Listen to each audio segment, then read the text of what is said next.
Bearing করতে সময় কিলা ভাঙিছে পুরা বডি ভাঙে গেছে গিয়া।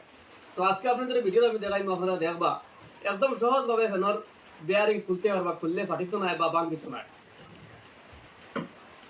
ভিডিওটা আপনাদের সম্পূর্ণ দেখাই দিইমু। ভালো লাগলে ভাই আপনারা শেয়ার মারবা, অন্য ভাই আপনারা দেখবার সুযোগ করে আপনারা দিবা। বেশি হার্ড ওয়ার করে, বেশি জাম লাগার পরে আর বেয়ারিং ছুটিয়ে আয় না, মানে আয়রন পড়ে যায় না ভিতরে দিয়ে। আয়রন লাগার পরে মানে বেয়ারিং ছুটিয়ে আইতো না, প্রবলেম করবো। ওটার লাগি ভাই বলো ছুটার সময় দেখার ভাঙিয়ে গেছে, পুরা বডি ভাঙিয়ে গেছে গিয়া। জানা থাকলে ভাই বল বডিও ভাঙিত নাই আর বেয়ারিং লাগলো পারো এই কোনো অসুবিধা দেখা দিত না। ও দেখান কিলার জাবড়া লাগছে, ওলা রাখে যদি আমরা ডান্ডা মারি ওলা, তাহলে এই জায়গাটা ভাঙিয়ে তলে নিতে কি পারে, কারণ জাম লাগাইলে দিল, জাম লাগাইলে কারণে এই জায়গাটা ভাঙিয়ে তলে দিতে কি পারে। তো কিতা করুন আপনারা ভাই বল ভিডিও দেখুন জেনে করে এটি মত তুলা, কিন্তু আপনাদের কাপড় দিয়েও পারবা।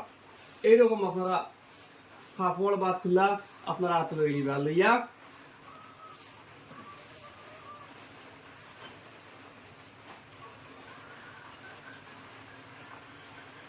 সিস্টেম বলে পাই গেল আপনারা দেখুন জানি একদম ইলা সহজ ভাবে ওয়াই আর আপনাদের আমি দেখাই। ওইগুলো কিন্তু মোবিল আপনাদের মিঠা তেল দিয়ে পারবা, মোবিল মিঠা তেল কেরাসিন দিয়ে আপনারা পারবা। কেরাসিন তো এখন নাই মার্কেটে, আমি মোবিল দিয়ে আপনাদের দেখাই।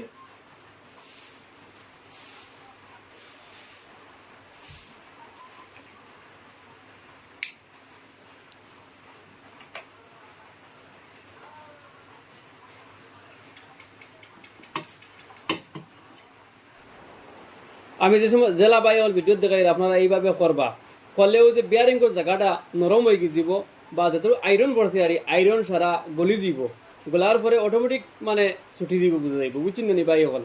গতিকে ভিডিওতে আমি দেখাই আর দেখবা কিন্তু বাই হল খিলে ছুটাই বিয়ারিং মানে একদম স্পষ্টভাবে ছুটিয়ে আইব, কোনো অসুবিধা দেখা দিত না বা জায়গাটা ভাঙিত নাই, কুচ্চু হইতো না।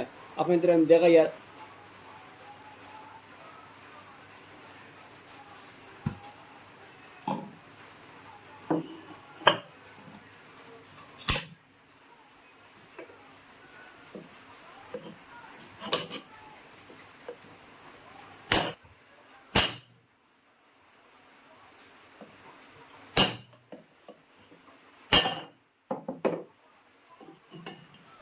দেখুন ভাই বল 2-3 ডান্ডা মারছে, ডান্ডা মারার লগে লগে বিয়ারিং খুলিয়ে আইছে, কারণ আগুন দিয়ে হেতার বাদে নরম হয়ে গেছে না, এর কারণে তাড়াতাড়ি